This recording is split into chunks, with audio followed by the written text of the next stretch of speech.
बिल्कुल सही कहा कि ममता बनर्जी मर्दों की भीड़ में ईद की नमाज में अकेले जाके भाषण दे आती हैं, किसी मौलाना को कोई एतराज नहीं। ये पॉलिटिकल इस्लाम में इसलिए कह रहा हूं कि ये तौकीर रजा जो कांग्रेस के नेताओं के साथ तस्वीरें खिंचवाता है और फ्राइडे के एक दिन पहले आकर बोल देता है कि मुसलमानों सड़कों पर उतर जाओ। क्या ये मुल्ले और मौलाना टूल की तरह इस्तेमाल हो रहे हैं राजनीतिक दलों को? चाहे बंगाल में ममता बनर्जी के हाथ हो, ओवैसी का तो अपना एजेंडा है ही, ये कांग्रेस या समाजवादी पार्टी के हाथ। तो अब देखिए हल्द्वानी दंगे में भी समाजवादी पार्टी के जो लोग हैं वो पाए गए वहां पे। इस्लाम को पॉलिटिकल टूल के तहत कब तक इस्तेमाल किया जाता रहेगा? कब तक ये डरा डरा के कहते रहेंगे कि मुसलमानों जाग जाओ, हमारे साथ आ जाओ, नहीं तो बीजेपी आ जाएगी, बीजेपी आ जाएगी। ये बंद कैसे हो सकता है? मैंने कहा ना, मैं आपको इसको डिटेल्स में बता देती हूँ। मौलवी, मुल्ला, कारी मुफ्ती या all India Muslim personal law board या वक्फ बोर्ड, इसमें जितने भी दाढ़ी टोपी वाले बैठे हैं वो टूल नहीं है, वो इस्तेमाल नहीं हो रहे हैं। आपने जब बताया कि इमाम बुखारी के पास जितना पैसा और जितने आलिशान और लैविश घर है और रेस्टोरेंट्स है, बिजनेस क्लास की ट्रैवल है, रेंज रोवर इस्तेमाल कर रहे हैं, वो कैसे टूल है? टूल तो हम लोग हो गए हैं। वो मुसलमान टूल हो गया है, वो मुसलमान यूज एंड थ्रो हो गया है इन मुल्लाओं के चक्कर में और ममता बनर्जी और असदुद्दीन अवैसी के चक्कर में, जिन मुसलमानों को ना अपने अल कुरान के मायने पता है, ना हदीस के मायने पता है, और जिन्ना का बनाया हुआ 1937 का शरिया लॉ पढ़ करके वो ये लोग बताते हैं और वो मानता है। तो हम टूल हो चुके हैं, हम खिलौना हो चुके हैं। हमें 1947 से खिलौना बना करके खेला जा रहा है। नेहरू से लेकर के राहुल गांधी तक हम लोगों के साथ खेले हैं और अब हम नहीं खेलना चाहते हैं। इसलिए मैंने तय किया कि सिर्फ कोर्ट जाने से मामला नहीं पूरा हो पाएगा, अब रोड पर उतरना पड़ेगा। तब जा करके मैं दिल्ली के रोड पर उतरी और मैंने आवाज अपनी ऊंची की। ये सिलसिला तभी प्रसून सर खत्म होगा जब मुसलमानों को एकजुट होकर के ये तय करना पड़ेगा कि हम संविधान मानेंगे। हम जिस राष्ट्र पे रहते हैं, हमारा कुरान कहता है कि जिस जमीन पर रहते हो उस जमीन की मिट्टी पर नमाज पढ़ सकते हो, उस जमीन की मिट्टी से तयम्मुम कर करके नमाज पढ़ सकते हो, उस राष्ट्र के पानी से वजू करके नमाज पढ़ सकते हो। तो फिर हम संविधान क्यों नहीं मानेंगे? जिस राष्ट्र में हम रहते हैं हमको संविधान मानना पड़ेगा। और मुझे ऐसा लगता है कि आपका एक बहुत बड़ा प्लेटफॉर्म है। मैं अपने तमाम मुसलमान युवा भाई बहन को मैं एक मैसेज देना चाहती हूँ कि अगर वाकई में तुमको अवैसी को, तौकीर को, ममता बनर्जी को फॉलो करना है, ताहा सिद्दीकी को फॉलो करना है, तो उनकी दौलत को भी फॉलो करो ना, उनके लैविश लाइफ को भी फॉलो करो ना, उनका जो वीवीआईपी का जो ऑरा है वो भी मांगो ना सरकार से। ममता बनर्जी से सारे मुसलमान मांगे कि आपने ब्लू बत्ती ताहा सिद्दीकी को दी है, आप मुझे भी दीजिए। एकड़ एकड़ और इटालियन मार्बल का बंगला आपने ताहा सिद्दीकी को दिया है, आप मुझे भी दीजिए। मांगिए ना, क्यों नहीं मांग रहे हैं? मस्जिद अगर वाकई में इतना प्रिय है असदुद्दीन अवैसी और तौकीर के लिए, तो मुझे लगता है कि इमाम बुखारी और असदुद्दीन अवैसी अगर अपना अपना घर बेच दे तो मोहम्मद बिन अब्दुल्ला मस्जिद तामीर हो जाएगी, आराम से तामीर हो जाएगी। तो मस्जिद से तो मोहब्बत नहीं है। आप हम जैसे मुसलमान युवाओं की जिंदगी बर्बाद करते आए हैं 1947 से 2024 आ गया, अब तक कर रहे हैं।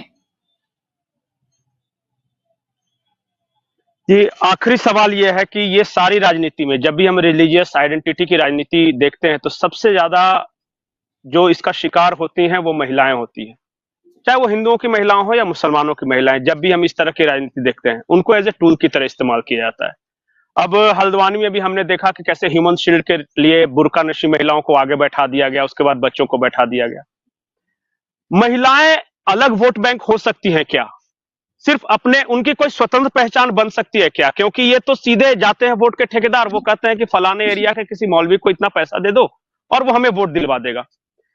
उसके लिए क्या किया जा सकता है? क्योंकि देखिए कहीं ना कहीं तो जहन में ये है कि ठीक है कि मोदी सरकार ने हमें घर दिया, सिलेंडर दिया, राशन दिया, हर किसान को 6,000 रुपए दिए, शौचालय दिए, लेकिन बोलते हैं कि अंत में वोट जब देने जाएंगे तो यही देंगे कि भाई हमारा इस्लाम खतरे में। इसी लिहाज से महिलाएं इसको बदल सकती है क्या? इस नैरेटिव को किसी तरह कुछ उम्मीद की किरण नजर आती है? हाँ जी, महिलाएं बदल सकती हैं, और जिस हिसाब से मेरी मुस्लिम महिलाएं खुल करके सामने आ रही हैं, मुझे कहीं ना कहीं अपना अचीवमेंट दिखाई दे रहा है। अब इससे पहले मैं आपका 2 मिनट समय ज्यादा ले लूंगी कि आपके बिल्कुल। इस प्लेटफॉर्म के माध्यम से महिलाओं को समझना पड़ेगा कि इस्लाम के हिसाब से क्या क्या जायज है और क्या क्या नाजायज है, क्योंकि बहुत सारे लोग तो इस्लाम को डीप डाउन समझते ही नहीं है, अल कुरान को भी समझते ही नहीं है। बिल्कुल। हमारे इस्लाम में बहुत अजीब निजाम है कुदरत का। मुस्लिम लड़की हंस दे तो इस्लाम खतरे में आ जाता है, मुसलमान लड़का बलात्कार कर दे तो इस्लाम के नाम पर जिहाद किया है। बड़ा नाजुक बनाया है अवेसी और तौकीर जैसे मुसलमानों ने हमारे इस्लाम को, जबकि इस्लाम बहुत मजबूत है, ये अल कुरान कहता है। इस्लाम में हर वो चीजें नाजायज है जो औरत के कंधे पर है, और हर वो चीजें जायज है जो मर्द के कंधे पर है। मुस्लिम मर्द अपने बिस्तर पर 4 बीवी और निकाह में 12 बीवी रखे तो जायज है। मुस्लिम फिरका के नाम पर शिया और अहमदी की मस्जिद तोड़ी जाए तो जायज है, पर हिंदू अपने स्थान पर भगवान राम की प्राण प्रतिष्ठा करे तो नाजायज है।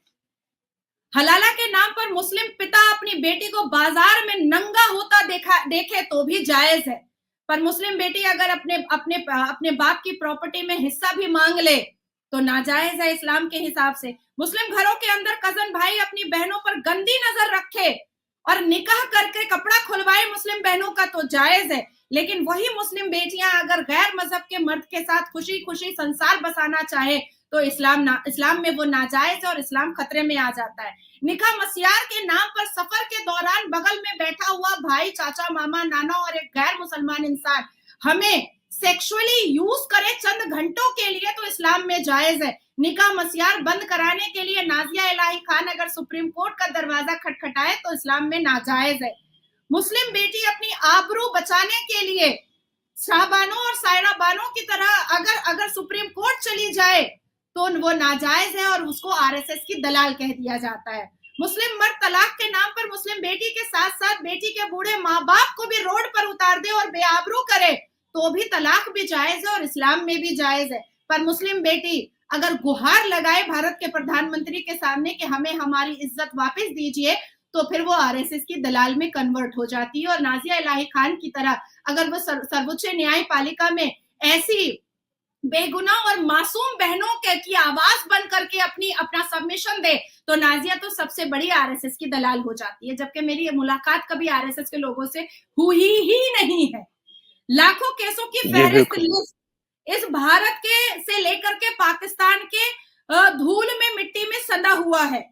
मुसलमान बाप अगर बेटी का बलात्कार करे और उससे बच्चा पैदा करवाए तो कोर्ट में खड़ा होकर कहता है कि ठीक है हम निकाह पढ़ लेंगे, और मीडिया को कहता है कि पेड़ हमने लगाया था तो फल कौन खाएगा। तो ये जायज है, हर हाल में इस्लाम में जायज है। अगर बेटी अपने पिता की इस बेहूदगी को बंद करने के लिए किसी न्यायपालिका चली जाए तो वो या तो वो नाजायज है इस्लाम के हिसाब से, या तो वो सारी बेटियां आरएसएस की दलाल है। बेटियों को हिजाब पहनाना मुस्लिम मर्दों पर जायज है, पर वही बेटियां शिक्षा में आईएएस, आईपीएस, इंजीनियर, डॉक्टर बन करके अपने नाम का डंका पिटवाना चाहें तो वो बेहुदा है, वो आवारा है, वो नाजायज है। अब आप बताइए।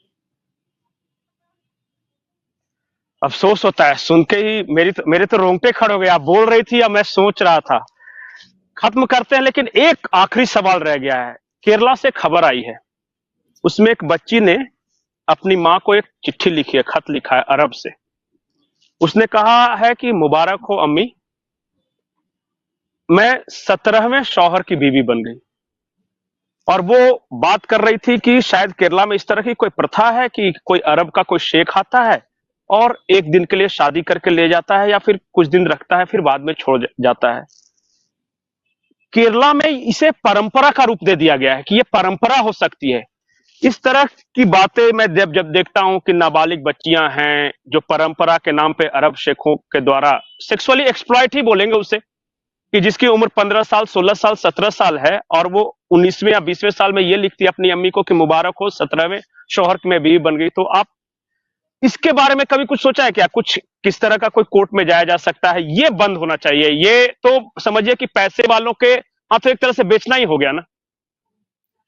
हर रोज हैदराबाद में निकाह मसियार के नाम पर 50-50 साल का शेख जो है वो 10-10 साल की बेटियों, मुसलमान बेटियों को निकाह करके ले जाता है, क्योंकि निकाह मस्यार का मतलब होता है सफर के दौरान की निकाह। मतलब और ये सफर के दौरान? अच्छा, आप नहीं समझ पाए। मैं हैदराबाद नहीं। और कई बार मैं एक्स्ट्राडिशन के केस में कई बार मैं मुस्लिम कंट्रीज भी मेरा जाना हुआ है, तो मुझे वहां पता हम्म। चला कि निकाह मस्यार, और मैंने कुरान में भी पढ़ा है कि निकाह मस्यार जो है वो हैदराबाद और केरला में सबसे ज्यादा होता है। कन्वर्शन भी होता है और निकाह मस्यार भी होता है।